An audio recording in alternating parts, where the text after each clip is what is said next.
Okay, welcome to the final P in the marketing mix, promotion. This will conclude then the 4 Ps of the marketing mix: product, price, place, and now finally promotion. Please make sure that you have with you the note guide so that you can go ahead and copy down the notes as we go through and discuss this final piece of the marketing mix. So let's go ahead and get started. When it comes to promoting, one of the things that is going to be promoted is brand. And we've already talked about this in terms of how products are sold and how they are made interesting and desirable to the customer. Sometimes it's not necessarily just price.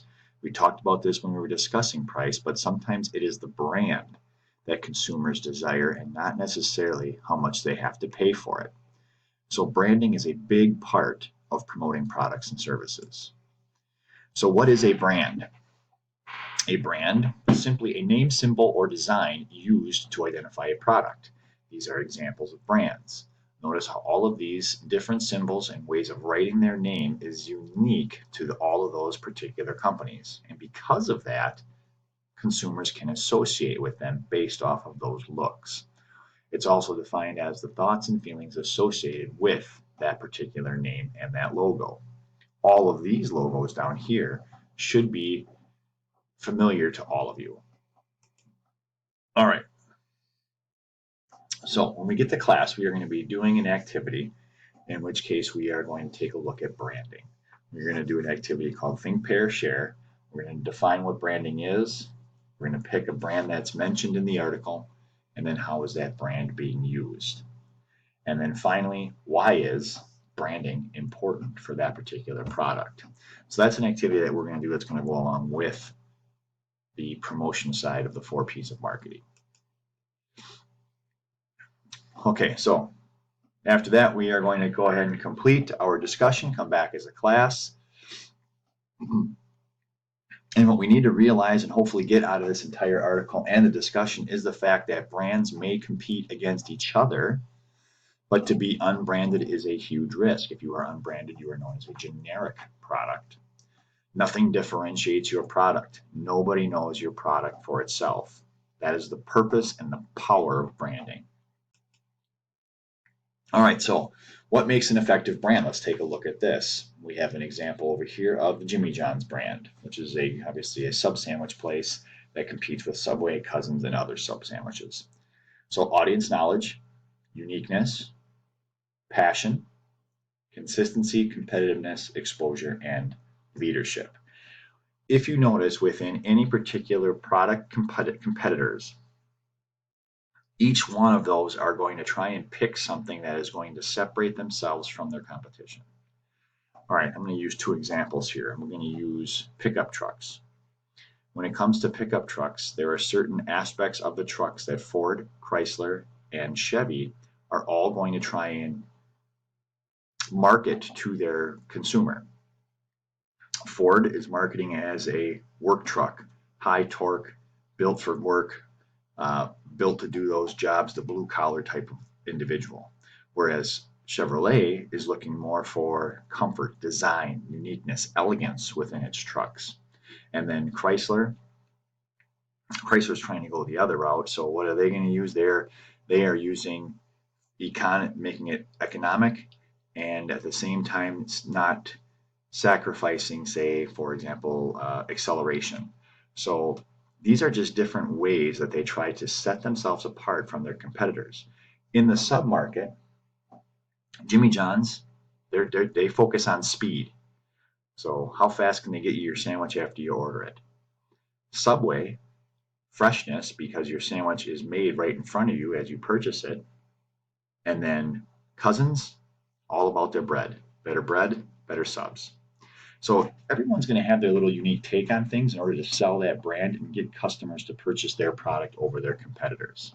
And all of these 7 items here, audience knowledge all the way through leadership, are going to play a part in that. All right, the promotional mix. It's similar to the marketing mix in the case that it's got 4 parts of it. Marketing mix, again, being product, price, place, promotion. But now within the promotional mix, how can you as a marketer promote your product? So the promotional mix means you are going to select different avenues to promote your product. This is a combination of different promotional elements that a company uses to reach and influence potential customers. Now, when you are selecting promotional elements to use in order to sell products and services, keep the following things in mind: your target market, your product's value, promotional channels, as well as time frame. Now, all of these are going to play a part in determining how you are going to promote this product and what parts of the promotional mix might be best for you based off of these different criteria. All right, so let's take a look. Elements of the promotional mix: there's advertising, publicity, also PR, public relations, and sales promotion. So most marketers are going to use a combination of these. Others may not. Others may just strictly be committed to using one, two, or all three. But most often than not, good marketers are going to utilize this in a bunch of different ways in order to effectively promote a product. All right, so let's take a look at what advertising is. Advertising is paid. Very important to know that it is paid. Paid non-personal presentation of ideas, goods, or services. These are examples here of advertising. The picture of a Pepsi bottle on the side of a bus is advertising. Advertising can be done in a number of different ways. It can be done in newspapers, it can be done in magazines, direct mailers, outdoor advertising, directories, transit advertising. The purpose behind advertising is to put the product in front of the consumer's face as many times as possible while they are going through their daily life. So if you think about it, how many times are we exposed to advertising over the course of our day? Listening to the radio, driving or riding into school or riding into work. Guys, we have this happen sometimes when we go to restaurants and we go to the bathroom.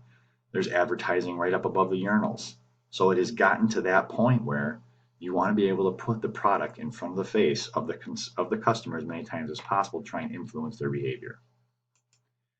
Now, publicity, a different form. This is the placement in the media of newsworthy items about a company or product. We have had discussion before indicating that no publicity is bad publicity. Well, there are some cases where that is true, and there are some instances where that philosophy is believed in and it is utilized to its fullest. But if you are going to execute and use publicity as a way of promoting your product, you would do it through news releases, writing in featured articles, submit captioned photos, call a press conference, and you can also seek interviews. So these are other ways of going about promoting your product and possibly trying to reach a different mindset of your customer rather than just you are a customer who may need or want a product. Here's the product. We're going to put it in front of you as many times to try and influence your behavior. This might be trying to get onto some of the other psychographics within your target market and seeing exactly what they're looking for in a product and promoting it to them that way. Public relations. PR can be good, can be bad. Activities designed to create goodwill toward a business. But this can also, public relations can also backfire because public relations could be something that is going to, it could end up damaging the goodwill. And what I'm saying is, if I go back, I'm thinking like 4 years ago, you might remember the BP oil well that malfunctioned and started spitting up oil on the ocean floor. This was about 4 years ago. I did it for a long time, contaminated a lot of ocean, and took a very big hit to the PR. And BP took a big hit in terms of their goodwill, and they've had to establish themselves to repair that goodwill over the past 4 years. Now, whether or not they've been able to do it or not, I don't know. If they've completely resurrected their public image, but they are working towards it. And sometimes it can be fixed, and other times it cannot, depending upon how much of a catastrophe the PR hit was. Now, elements of the promotional mix, if we take the last one, which is sales promotion, this is the use of incentives or interest-building activities to stimulate traffic or sales. How is this done? Here's an example of a sales promotion. We have a display, an end cap in a retail store. It's going to put different products on display in the eyesight or the walkway of a particular customer as they're entering the store or moving about within the store. They'll have displays in windows, showrooms, checkouts, exterior, etc., etc. All examples of sales promotion. And if you look, next time you go to a grocery store, or even if you go to Walmart, notice how none of the end caps on any of the aisles normally are not the same. Normally you go in on a week or every couple of weeks and they're going to be changed out to something different. That's an example of promoting different products. That's an example of using sales promotion to promote. Now, premium, to take a look at these examples of sales promotion. Now, here's examples of you purchase a product and there's an incentive. So anything of a value that a customer receives in addition to the good or service that's purchased. So in this case, buying 8 batteries, the customer gets 12.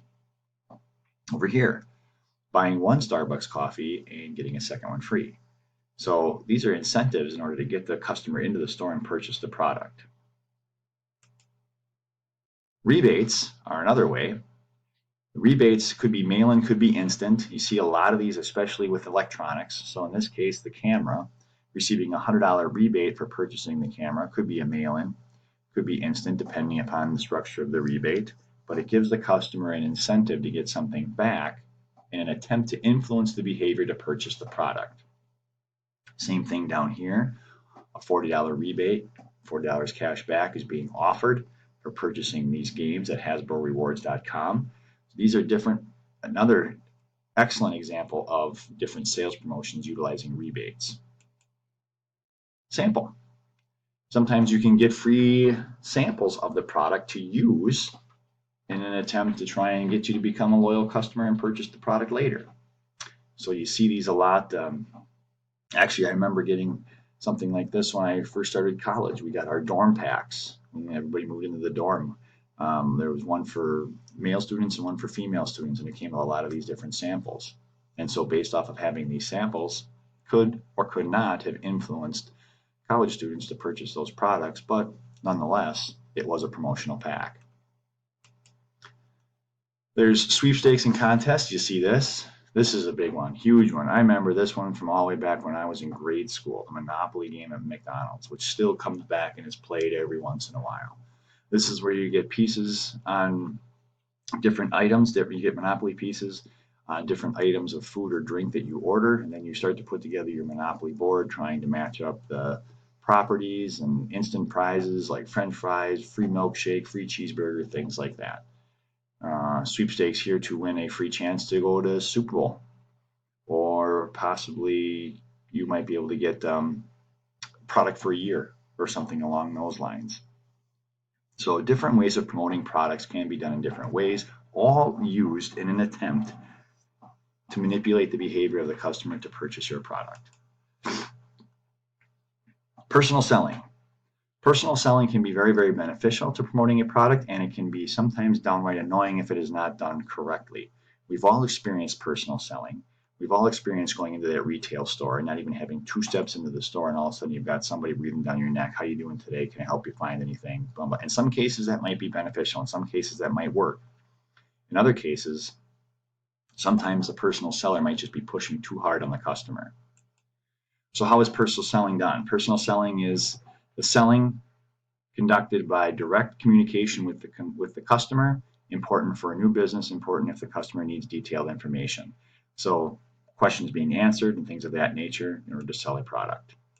The steps in the selling process: prospecting, developing new sales leads or customers; pre-approach, gather information about the customer's needs and wants; approach, first contact with the customer, building that credibility; determining the needs, listen carefully and ask questions; and then present, demonstrate the product, explain the benefits. And once you have a product that they might want, let me go back real quick.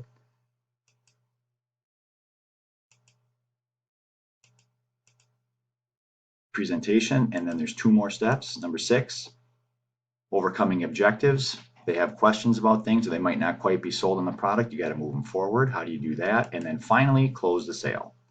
Ask for the sale. Can I ring you up? Can I get you set and get you on your way? Suggestion selling is also added there in order to suggest additional goods or services to possibly get the customer to purchase more. Closing mechanics, very write-up sale, bagging the merchandise.